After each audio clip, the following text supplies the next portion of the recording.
ప్రభువునందు ప్రియ దేవుని బిడ్డలారా, నేటి వాక్య ధ్యానం కొరకు సహకారం ఇచ్చిన కుటుంబము పడమర వీధి నుండి శ్రీమతి ముత్యాల సంతోషమ్మ గారు. ప్రతి మాసం తల్లిగారు సహకారాన్ని పంపిస్తారు. ఇలాంటి కుటుంబాలు ఉండబట్టి పరిష్కారం ఆపరేషన్ కండక్ట్ అవుతోంది. దేవుని కృప వలన ముత్యాల సంతోషమ్మ గారికి, వారి కుటుంబానికి ధన్యవాదాలు. యేసే పరిష్కారం పరిచర్యలన్నింటికీ కావలసిన ఆర్థిక కృప ప్రభువు ఇచ్చినట్లు ప్రార్థించండి. ప్రార్థన చేద్దాం. మమ్మలను మిక్కిలిగా ప్రేమిస్తున్న తండ్రి, వందనాలు, స్తోత్రాలు. నేటి వాక్య ధ్యానము ద్వారా మాతో మాట్లాడండి ప్రభు. మీ సహాయాన్ని కోరి అర్థిస్తున్నాము. మీ ఆత్మచేత మీ సందేశం ఇవ్వండి. పరిశుద్ధుడా, ముత్యాల సంతోషమ్మ గారు వృద్ధురాలు ప్రభు, ఈ పరిచర్యలో ఆమె భాగస్థురాలు. వారిని ఆశీర్వదించండి, ఆరోగ్యం ఇవ్వండి. అత్యధిక దీర్ఘాయుష్, నెమ్మదితో కూడిన దినములు ప్రసాదించండి. ఈ రాత్రి ఇంకా యేసు ప్రభువును తెలుసుకొని వారు తెలుసుకుంటానికి సహాయం ఇవ్వండి. యేసు నామమున వేడుచున్నాము తండ్రి, ఆమెన్. ప్రభువునందు ప్రియ దేవుని బిడ్డలారా, పరిశుద్ధ బైబిల్ గ్రంథం తెరిచి యోహాను శుభవార్త 6వ అధ్యాయము 66వ వచనము నుండి వాక్యాన్ని గమనించాలి. యేసుక్రీస్తు ప్రభువు జీవించిన కాలంలో ఆయన చాలా ప్రతికూల పరిస్థితులు ఎదుర్కొన్నారు. యేసు ప్రభువు బోధిస్తున్న బోధ, యేసు ప్రభువు చేస్తున్న అద్భుత క్రియలు, సూచక క్రియలు ఆనాటి యూదా మత నాయకులకు ఆటంకంగా ఉన్నాయి. యూదా మతం నుండి అనేక మంది ఆయనను వెంబడిస్తున్నారు. ఆ కారణం చేత వారు ఆయనపై అసూయతో రగిలిపోయేవారు. యేసు యూదా మతంలోనే, యూదా గోత్రంలోనే, ఇజ్రాయేలు జనాంగములోనే జన్మించారు. యేసు క్రొత్త నిబంధనను గురించి మాట్లాడుతున్నారు. పాత నిబంధన అనుసరిస్తున్న బోధకులకు అది అర్థం కాలేదు. ఆ కారణం చేత శిష్యులను యేసును నిరోధించే ప్రయత్నాలు చేశారు. యేసుతో ఎప్పుడూ వాగ్యుద్ధమే. యేసు జీవించిన కాలంలో ముందే చెప్పారు, లోకము మిమ్మలను ద్వేషిస్తుంది, ఏలయనగా నన్నును ద్వేషించింది అన్నారు. యేసు చేసిన బోధలో తప్పు లేదు. యేసు చేసిన అద్భుత కార్యాలు ఎవడు చేయలేదు. మరి యేసు ప్రభువుని ఎందుకు సిలువ వేశారు? ఏమిటి నేరం? తన మాటలు, తన క్రియలు కారణంగా ఉన్నవి వారికి. ఆనాటి పరిస్థితులు ఈనాడు మన సమాజంలో కూడా కనిపిస్తున్నాయి. సువార్తకు వ్యతిరేకంగా వ్యక్తులు లేచి మాట్లాడుతున్నారు. సర్వలోకానికి వెళ్ళి సువార్త ప్రకటించమనేది యేసు యొక్క ఆజ్ఞ. ఎందుకు ప్రకటించమన్నాడో పంపిన ఆయనకు, వెళ్ళిన వారికి నిర్దిష్టంగా తెలుసు. నమ్మిన వానికి రక్షణ, పాపక్షమాపణ, నమ్మని వానికి శిక్ష, అగ్నిగుండం. అక్కడే లోకం వ్యత్యాసం అయిపోయింది. క్రైస్తవ్యం, యూదా మతంలో ఆచారం ఉంది, ఆచారం వెనకాల విశ్వాసం ఉంది. విశ్వాసం లేకుండా కూడా ఆచారం చేసే అవకాశం ఉంది.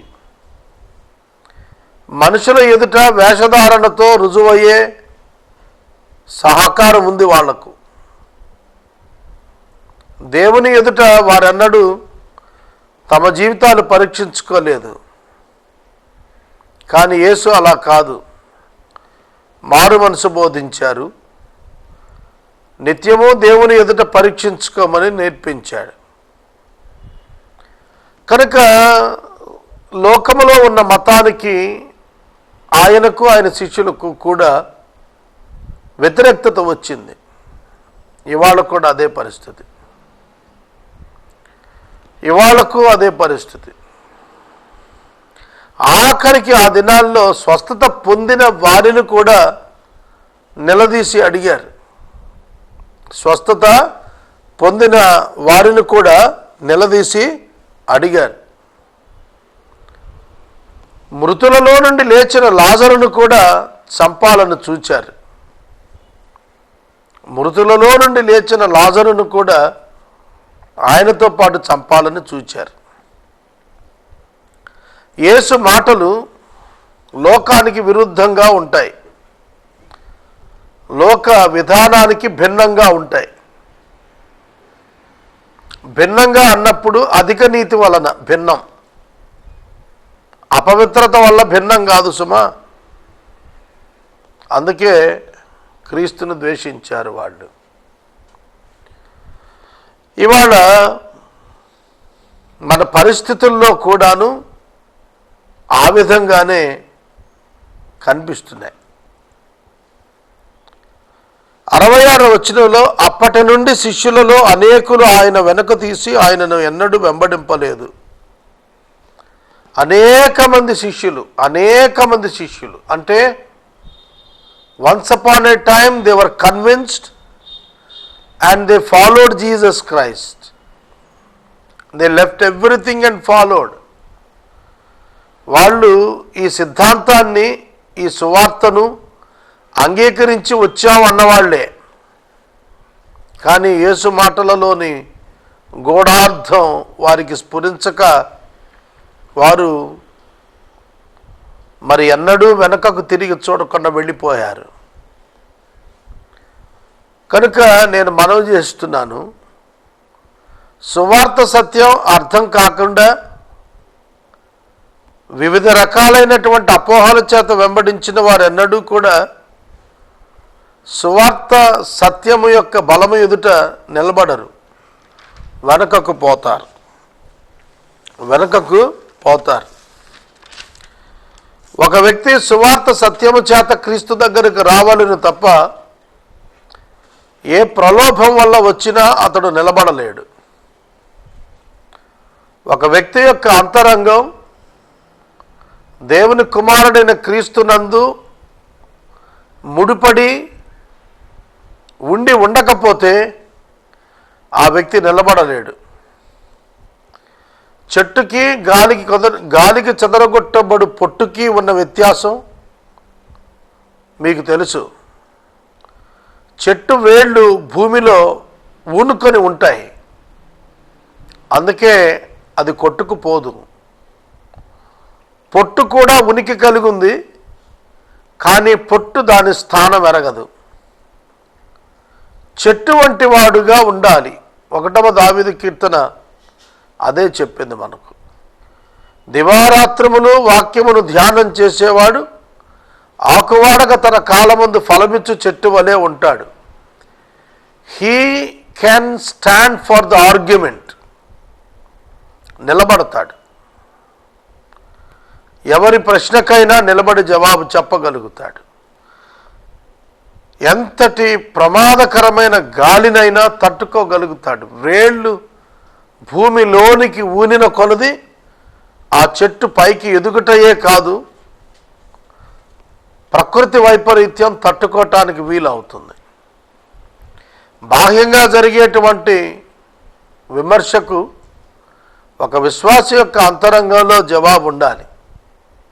అది జవాబు యేసుక్రీస్తే. ఆ జవాబు యేసుక్రీస్తే. క్రీస్తు మీ హృదయంలో స్థిరంగా ఉంటే మీరు ఏ ప్రశ్నకైనా జవాబు చెబుతారు. ఆనాడు వాళ్ళు విడిచి వెళ్ళిపోయారు. కారణం ఒకే ఒక మాట, అది వారికి అర్థం కాలేదు. పర్పస్ ఆఫ్ హిస్ కమింగ్ అర్థం కాలేదు. ఆ కారణం చేత వారు యేసును వెంబడింపక వెనుతిరిగి వెళ్ళిపోయారు. కాబట్టి యేసు శిష్యులతో అంటున్న మాట, మీరు కూడా వెళ్ళిపోవాలి అని అనుకుంటున్నారా అని చెప్పి అడిగాడు. మీరు కూడా వెళ్ళిపోవాలి అని ఉన్నారా? ప్రభువుకు అభ్యంతరం లేదు, అది వారి సొంత విషయం. నమ్మి బాప్తిస్మము పొందినవాడు రక్షింపబడును అన్నప్పుడే ఫ్రీ విల్, స్వచిత్తం, ఫ్రీ విల్, స్వచిత్తం, ఒలేషన్ అంటాం. తన ఇష్టానికి వదిలిపెట్టాడు. You can follow me or not, it is your decision, no compulsion. ఏ విధమైనటువంటి బలవంతము లేదు. నీవు అంగీకరించవచ్చును, వెంబడింపవచ్చును, తృణీకరించవచ్చును, వెనుతిరగవచ్చును. No problem to Christ. యేసుకు సమస్య లేదు. బహుజన సమూహాలు వెనకొచ్చారు. ఇప్పుడు 12 మంది మిగిలిపోయారు. మిగతా వాళ్ళు వెళ్ళిపోయారు. ప్రభువు అడగగా వాళ్ళు అంటున్న మాట, ప్రభువా ఎవని యొద్దకు వెళ్ళుదుము, ఎవని యొద్దకు వెళ్ళుదుము, నీవు నిత్య జీవపు మాటలు గలవాడవు. నీవే నిత్య జీవపు మాటలు గలవాడవు. Simon Peter answered him, Lord, to whom shall we go? We have the words of eternal, you have the words of eternal life, and we have believed and have come to know that you are the Holy One of God. ప్రభువా, మేము ఎక్కడికి పోవుదము? నీవే నిత్య జీవపు మాటలు కలిగినవాడు. They experienced the word in their heart. దేవుని వాక్యమును హృదయమున వారు అద్భుతముగా గ్రహించారు. అందుకే చెప్పేశారు, నీవే నిత్య జీవపు మాటలు కలిగిన వాడవు, వేరొకరు లేరు, మేము పోలేము, మేము పోలేము నాయనా, నిన్ను విడిచిపెట్టని చెప్పారు. నీవు దేవుని పరిశుద్ధుడవని మేము విశ్వసించి ఎరిగి ఉన్నాము అని చెప్పారు. నీవు ఒక దేవుని పరిశుద్ధుడవు కాదు, నీవు ఒక్కడవే దేవుని పరిశుద్ధుడవు అని అర్థం వచ్చినట్లు మాట్లాడారు. నీవే అన్నారు ఇక్కడ కూడా. నిత్య జీవపు మాటలు కలిగిన వాడు ఆయన ఒక్కడే. నీవే అన్నప్పుడు అలాగే నీవే దేవుని పరిశుద్ధుడవు అన్నప్పుడు దేవుని యొక్క పరిశుద్ధుడైన క్రీస్తు కూడా ఆయన ఒక్కడే అని చెప్పేశారు. వెనుతిరిగి వెళ్ళిపోయిన వారికి, నిలిచిపోయి ఉన్నవారికి వ్యత్యాసం చూడండి ఎంత ఉన్నదో.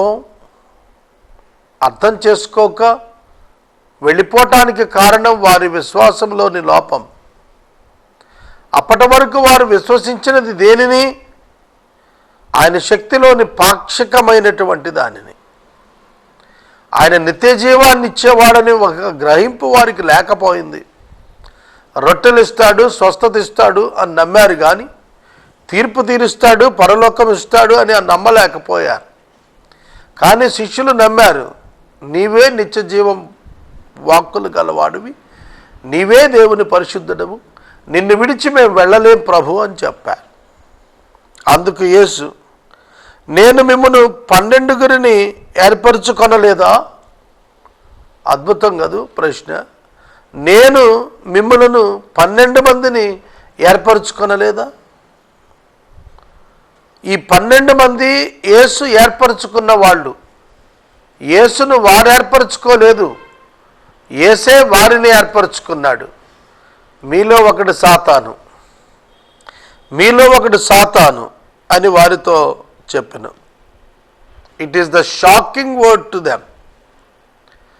12 మందిలో పలానా పేరు చెప్పి వీడు అని చెప్పలేదు ఆయన మీలో ఒకడు సాతాను అని చెప్పాడు. వారు ఖిన్నులైపోయారు. అదేమిటి, మనం ప్రభువును వెంబడిస్తున్నాం, మనలో ఒకడు అపవాదే, వాడు ప్రభువును అప్పగిస్తాడా? సిమోను ఇస్కరియోతు కుమారుడైన యూద 12 మందిలో ఒకడై ఉండి ఆయనను అప్పగించబోచున్నాడు గనుక వానిని గుర్చియే ఆయన ఈ మాట చెప్పాను. యోహాను తన స్వగతాన రాస్తున్నాడు, ఇస్కరియోతు కుమారుడైన యూద 12 మందిలో ఒకడై ఉండి ఆయనను అప్పగింపబోవచ్చు ఉండెను. ఆలోచించండి. ఇస్కరియోతు యూదాలో అప్పటికీ ఇంకా యేసును అప్పగించటానికి ప్రయత్నం ప్రారంభం కాల. కానీ యేసు ముందే చెబుతున్నాడు, మీలో ఒకడు అపవాది. యేసును అప్పగించాలనేటువంటి ఆలోచన వచ్చిందే తడవు అతడు యూదా మత నాయకుల పెద్దలను సంప్రదించాడు. రహస్యంగా వెళ్ళి ఆయన అప్పగించటానికి మనసు అతనికి అక్కడే వచ్చింది. ఒక అగ్రిమెంట్ ప్రకారం అతడు తనను సిద్ధం చేసుకుని వాళ్ళని సిద్ధం చేసి పస్కా చివరి విందులో యేసుతో భోజనానికి కూర్చున్నాడు. యేసు అతనికి చెప్పాడు, యూదా నువ్వు చేయదలిచింది వెళ్ళి చేయమని.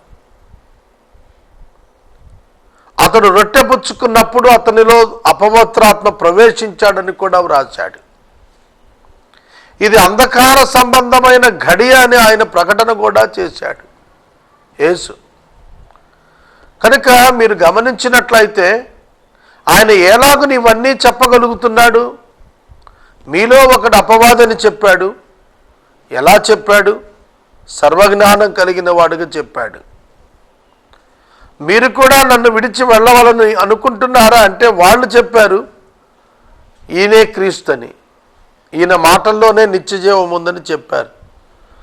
ఆయన యందు విశ్వాసం ఉంచుట, ఆయన పంపిన వాని యందు విశ్వాసం ఉంచుటయే. కావున యేసును అంగీకరించిన వారు యేసును పంపిన తండ్రిని అంగీకరిస్తున్నారు. అది వారు ఎరిగి ఉన్నారు కనుక వారు అంగీకరించబడ్డారు.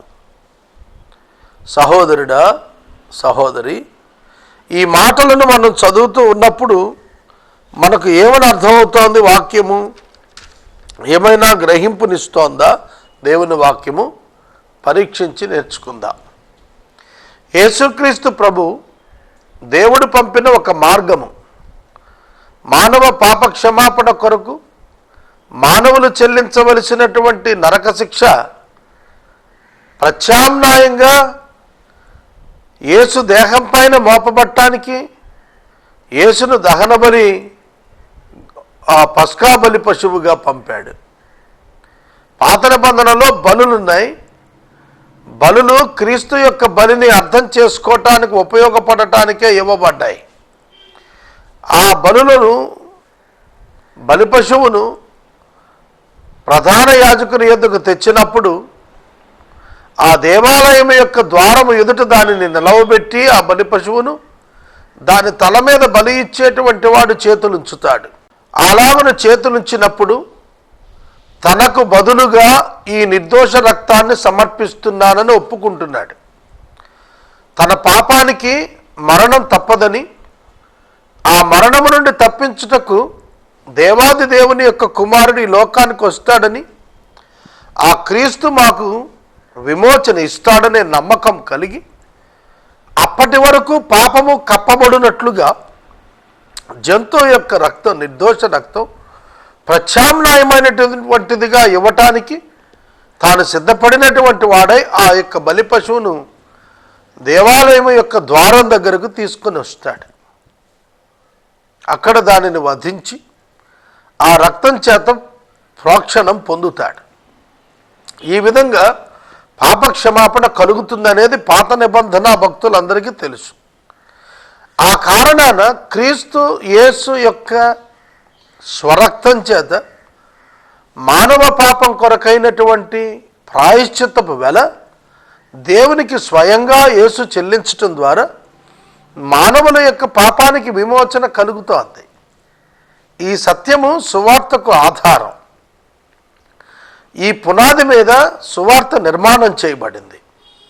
కనుక యేసుక్రీస్తు ప్రభువునందు విశ్వాసం ద్వారా నిత్యజీవాన్ని దేవుడు మానవులకు వసగుతూ ఉన్నాడు. దీనిని నమ్మినవాడు దాని ఫలితాన్ని పొందుతాడు. సహోదరుడా, సహోదరి, ఇవాళ రక్షణ అంటే చాలా మందికి అర్థం కాల. సువార్త అంటే అర్థం కాల. సువార్త అంటే మత మార్పిడి అనుకున్నారు.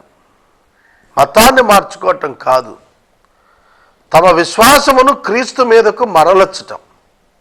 అది సువార్త వలన కలిగే ప్రతిఫలం. దానిని అర్థం చేసుకోక యూదా మతాన్ని నాశనం చేయటానికి వచ్చారు వీళ్ళు అని అనుకున్నారు. నా మాట ఒక్కటి వినండి. క్రీస్తు శకము 30వ సంవత్సరంలో సిలువ. క్రీస్తు శకం 30వ సంవత్సరంలో సిలువ 29-30లో. ఇప్పుడు క్రీస్తు శకం 2017. మీరిప్పటికీ చెప్పండి, యోధా మతం ఉందా లేదా? యోధా మతం ఉందా లేదా? ఉన్నది. యోధా మతం ఎంత ఉన్నది? క్రైస్తవులు ఎంతమంది ఉన్నారు? ఇప్పుడు చెప్పండి. ప్రపంచంలో అతి పెద్ద మత విశ్వాసంగా క్రైస్తవులు కనిపిస్తారు.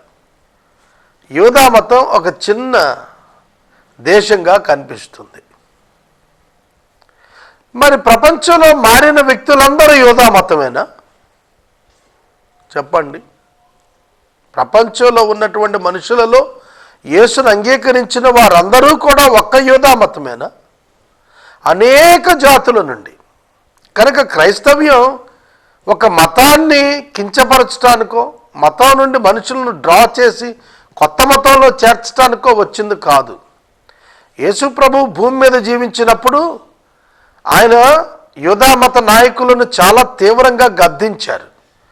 మీరు ఒకరిని సముద్రములో కలుపుకుంటానికి, మీ మతములో కలుపుకుంటానికి సముద్రం అంతా చుట్టూ వస్తారు. అంత శ్రమ తీసుకుని మతంలో కలుపుకుంటారు. కనుక ఇక్కడ మతంలో కలుపుకునేది లేదు.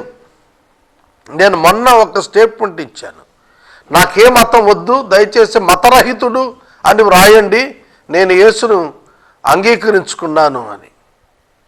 కనుక మతరహితుడే క్రైస్తవుడు అన్నప్పుడు ఒక సెక్యులర్ పర్సనాలిటీ, ఏ మతంతో అతనికి సంబంధం లేదు. Even in Christian methodology of worship he never adapt. అతడు ఎన్నిక చేసుకోడు. మతపరంగా అనేక రకాలైనటువంటి అడాప్షన్స్ ఉంటాయి, వాటితో సంబంధం లేదు. ఆత్మతో సత్యముతో ఆరాధించుకుంటాడు క్రైస్తవుడు. కనుక మందిరము లేదు, కొండ లేదు. సమరయ స్త్రీ వృత్తాంతంలో చెప్పినట్లుగా కొండ మీద ఆరాధన లేదు, మందిరమున ఆరాధన లేదు. ఆత్మతో సత్యముతో ఆరాధన నిజ క్రైస్తవ ఆరాధన. కావున దీనిని పాడు చేసేవాడు లేడు.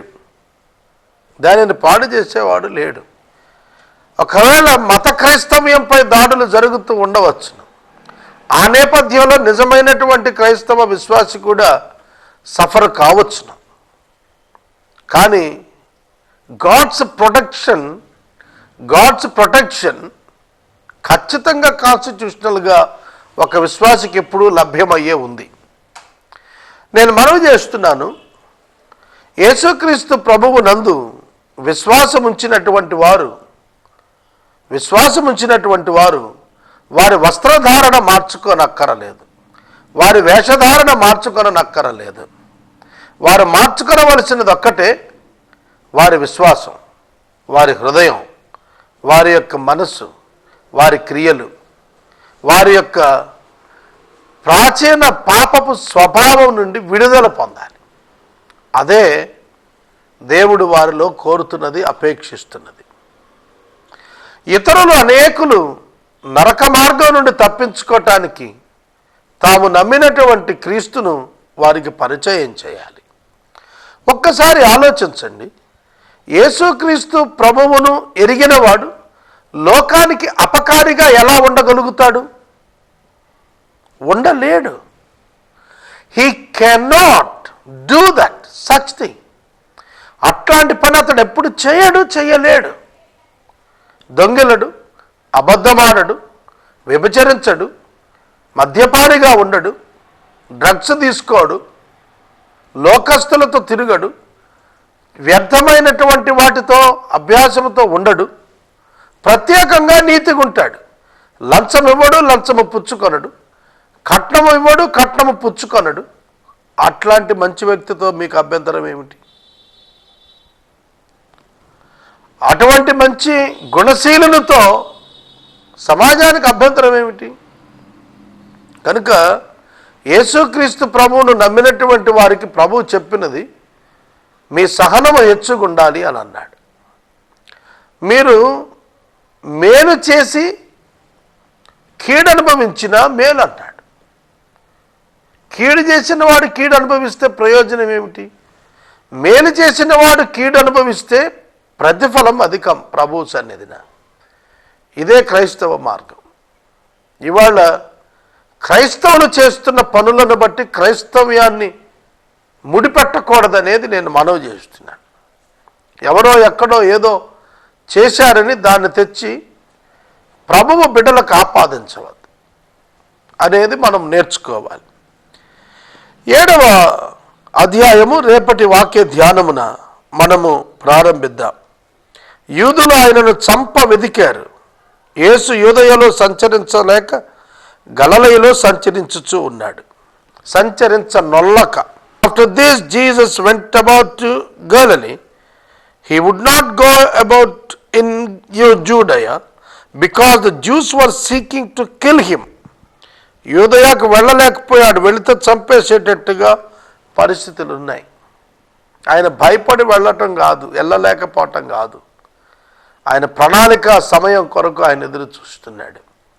ఆయన తన ప్రాణాన్ని తానే సమర్పించాడు. నేను ముగిస్తున్నాను. అంత్యదినమున పరిస్థితులు ఆనాటు క్రీస్తు పరిస్థితులే, నోవహు కాలపు పరిస్థితులే, సొదొమ గొమొర్రా కాలపు పరిస్థితులే. People wanted to do the sin wilfully and pleasurefully. ఇష్టపూర్వకంగా ఆనందముగా పాపాన్ని చేస్తూ నీతిమంతులను హింసిస్తారు. ఆ దినాల్లోనికి ప్రవేశిస్తున్నాం. ప్రార్థన చేసుకుందాం.